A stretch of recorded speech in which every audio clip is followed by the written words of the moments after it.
Hello beta. Now we shall discuss about the pH of weak acids and weak bases. देखो week acid और week basis में क्या concept दिमाग में रखना है कि वीक एसिड और वीक बेस में जो डिसोसिएशन होता है ना एसिड का या बेस का वो 100% नहीं होता, बहुत कम फ्रैक्शन डिसोसिएट होता है एसिड, वीक एसिड और वीक बेस में। जैसे मान लो आपके पास एसिटिक एसिड है CH3COH, ओके, और इसके 100 मॉलिक्यूल है, तो अगर ये स्ट्रॉन्ग एसिड होता ना तो 100 के 100 मॉलिक्यूल ही अप्रोक्सीमेटली डिसोसिएट हो जाते और H पॉजिटिव आयन की कंसंट्रेशन सेम वही लेते जो इस सॉल्यूशन की होती। लेकिन इसमें 100 में से मैक्सिमम 10 मॉलिक्यूल ही डिसोसिएट हो पाते हैं। तो इसका जो डिग्री ऑफ डिसोसिएशन हुआ, डिग्री ऑफ डिसोसिएशन का मतलब हुआ कि कितना फ्रैक्शन डिसोसिएट होगा। अब उसको कैसे कैलकुलेट करेंगे? डिग्री ऑफ डिसोसिएशन के लिए अल्फा से रिप्रेजेंट करते हैं। तो जितने मॉलिक्यूल डिसोसिएशन में पार्टिसिपेट कर रहे हैं वो डिवाइडेड बाय टोटल मॉलिक्यूल कितने हैं 100, तो ये 0.1 आया। और जो कंसंट्रेशन होगी अब आयंस की ना वो इस फैक्टर पे डिपेंड करता है कि कितने मॉलिक्यूल कितना फ्रैक्शन डिसोसिएट होता है।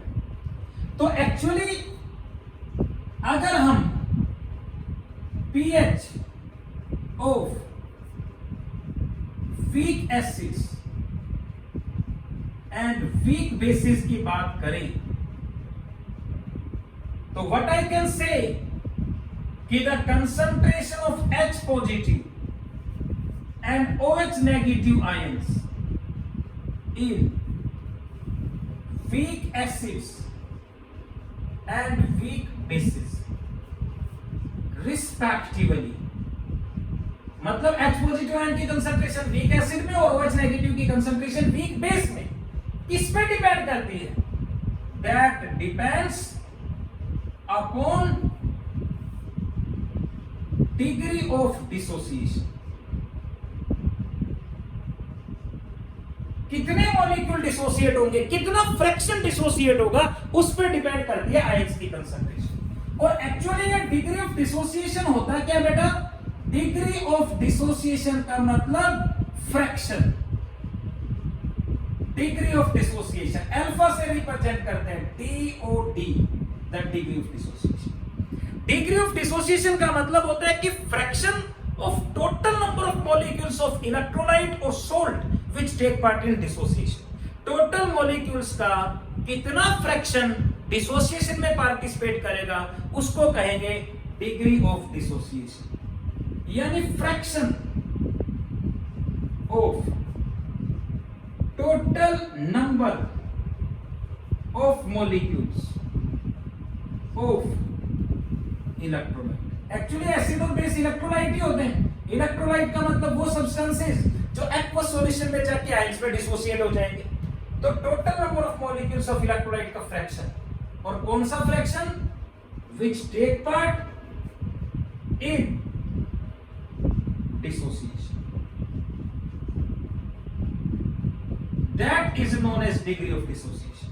तो डिग्री ऑफ डिसोसिएशन यानी जो अल्फा है that will be equal to number of molecules take part in dissociation.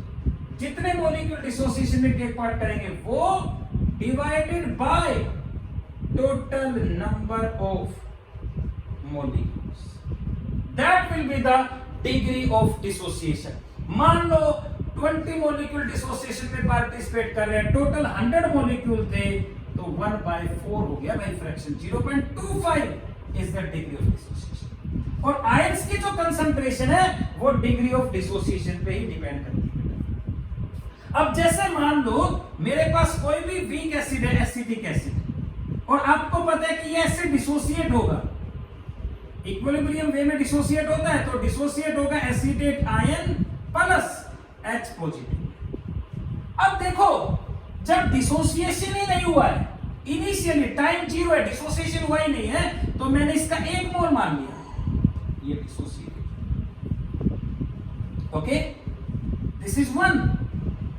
और डिसोसिएशन के बाद 1 था, उसमें से अल्फा डिसोसिएट हो गए।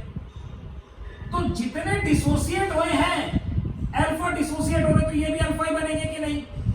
अल्फा ही बनेंगे।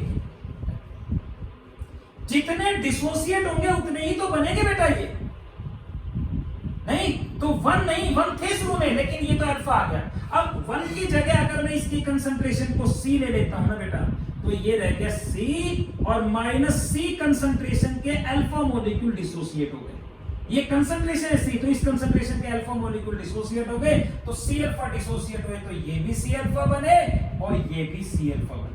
यानी H पॉजिटिव आयन की जो कंसंट्रेशन है वो C अल्फा के बराबर होती है।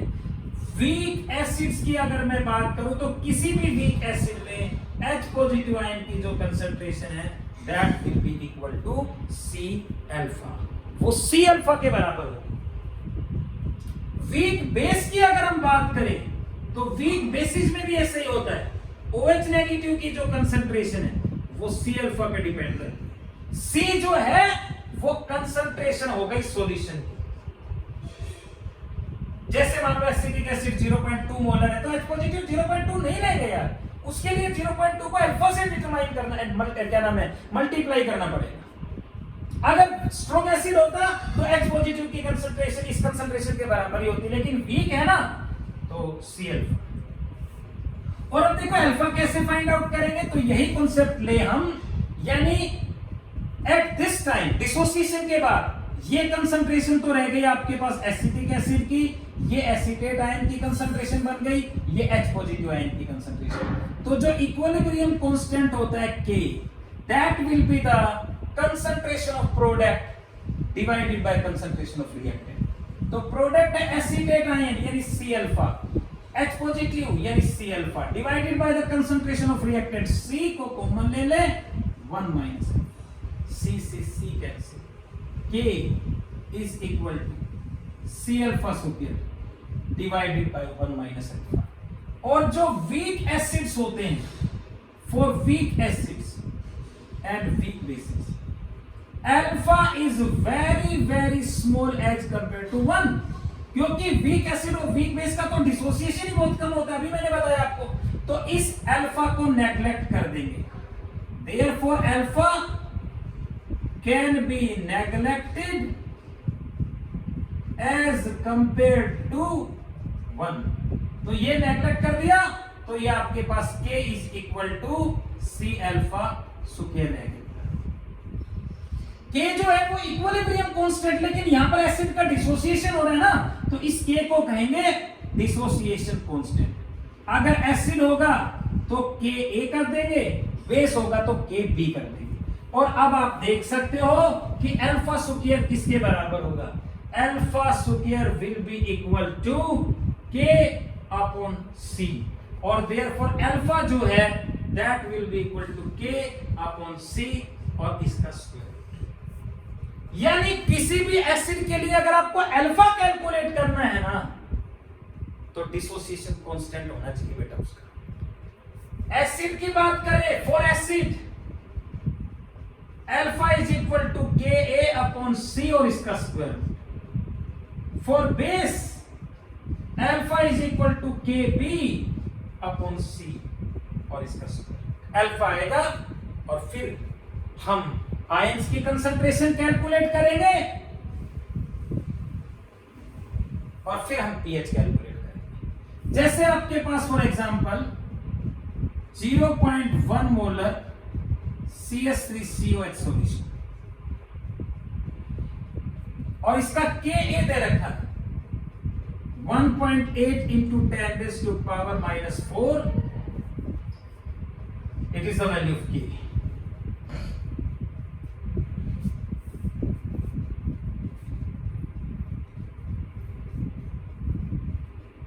1.8 into 10 raised to power minus 5, ये K देने का मतलब क्लियर है, ये वीक एसिड है। What is pH of solution? तो pH जो है वो definitely negative logarithm of concentration of H positive, और यहां पर H पॉजिटिव आयन की जो कंसंट्रेशन है वो एसिड के बराबर तो नहीं देंगे, वीक एसिड है, इसके बराबर होगा बेटा C अल्फा। अब C तो ये हो गया 0.1, अब आपको अल्फा नहीं पता, तो अल्फा कहां से कैलकुलेट करोगे, डिसोसिएशन कांस्टेंट की हेल्प से। यानी अल्फा जो है that will be equal to K upon C और इसका स्क्वायर रूट। के की वैल्यू दे रखी है आपको 1.8 इंटू 10⁻⁵, ये 0.1 यानी c 10⁻⁻1, तो ये आपके पास हो गया 1.8 इंटू 10⁻⁻4 और इसका स्क्वायर रूट। तो 2 का स्क्वायर रूट जो है वो 1.414, लगभग ये 1.3 के करीब आ गया, और इंटू 10⁻⁻2, ये अल्फा की वैल्यू आ गई बेटा आपके पास। तो फिर H पॉजिटिव आयन की कंसंट्रेशन कितनी हुई बताओ, C द कंसंट्रेशन 0.1 यानी 10⁻⁻1 इंटू अल्फा 3 इंटू 10⁻⁻2, तो ये हुआ 3 इंटू 10⁻⁻3। इससे कैलकुलेट करेंगे pH। तो जो pH है that will be equal to negative logarithm of 3 into 10⁻⁻3, that will be equal to negative logarithm of 3 negative log 10⁻⁻3। Power इधर आ गई कि नहीं, negative log of 3 minus minus plus 3 log 10 सबको पता है 1 होता है।